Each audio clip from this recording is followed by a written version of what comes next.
عبداللہ شاہ غازی رحمۃ اللہ علیہ مدینہ منورہ سے سندھ تشریف کیوں لائے تھے؟ عبداللہ شاہ غازی کو ایک ہندو راجا کا مہمان کیوں بننا پڑا؟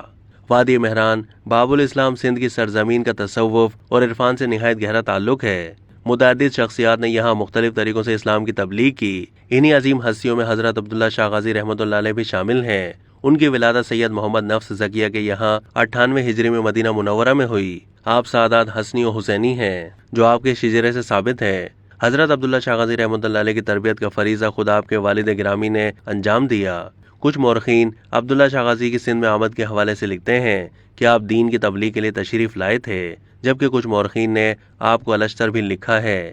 الشتر کے معنی تاجر کے بھی ہیں، لیکن حضرت عبداللہ شاہ غازی رحمۃ اللہ علیہ کی آمد کے حوالے سے مشہور و معروف ہے کہ آپ تبلیغ اسلام کے ساتھ علوی خلافت کے امیر و امین کی حیثیت سے سندھ میں تشریف لائے تھے۔ ایک رپورٹ میں حضرت عبداللہ شاہ غازی کی زندگی اور سندھ آمد سے متعلق مختصر قصہ بیان کیا گیا ہے، جس کے مطابق حضرت عبداللہ شاہ غازی کے والد حضرت نفس زکیہ کا شمار محدثین میں ہوتا ہے۔ ابھی حضرت عبداللہ شاہ غازی رحمۃ اللہ علیہ تعلیم حاصل کر ہی رہے تھے کہ اس وقت بنوامیہ کی حکومت آخری ہچکیاں لینے لگی اور پورا ملک انتشار کا شکار ہو گیا۔ پھر خلافت عباسی کا دور شروع ہوا۔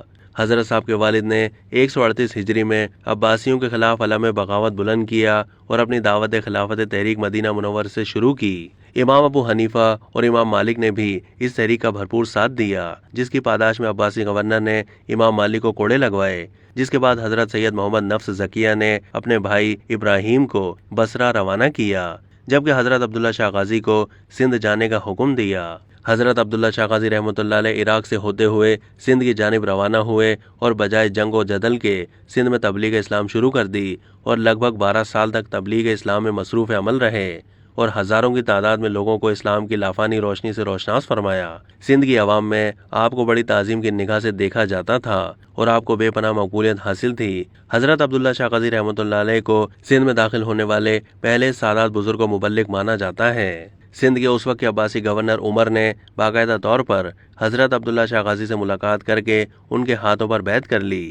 اسی دوران حجاز میں محمد نفس زکیہ کو عباسی فوجوں نے شہید کر دیا، جس کے بعد عباسی خلیفہ المنصور نے عمر بن حفص کو حضرت عبداللہ شاہ غازی کو گرفتار کر کے فوراً دربار خلافت میں حاضر کرنے کا حکم جاری کر دیا، لیکن گورنر سندھ نے آپ کو گرفتار کرنے کے بجائے سندھ کی ایک ساحلی ریاست میں بھیج دیا، جہاں آپ 4 سال تک ہندو راجا کے مہمان رہے۔ خلیفہ المنصور حضرت عبداللہ شاہ غازی رحمۃ اللہ علیہ کے بڑھتے ہوئے مریدین کی تعداد کے سبب انہیں خلافت عباسیہ کے لیے ایک خطرہ سمجھ رہا تھا، لیکن اس نے 151 ہجری میں گورنر عمر کو سندھ کی گورنری سے ہٹا کر ان کی جگہ ہشام بن عمر کو گورنر مقرر کر دیا اور نئے گورنر کو حکم دیا کہ حضرت عبداللہ شاہ غازی کو گرفتار کر کے بغداد بھیجیں، لیکن نیا گورنر بھی سادات کا شیدائی نکلا، لہذا اس نے بھی حضرت عبداللہ شاہ غازی رحمۃ اللہ علیہ کی گرفتاری سے اجتناب برتا۔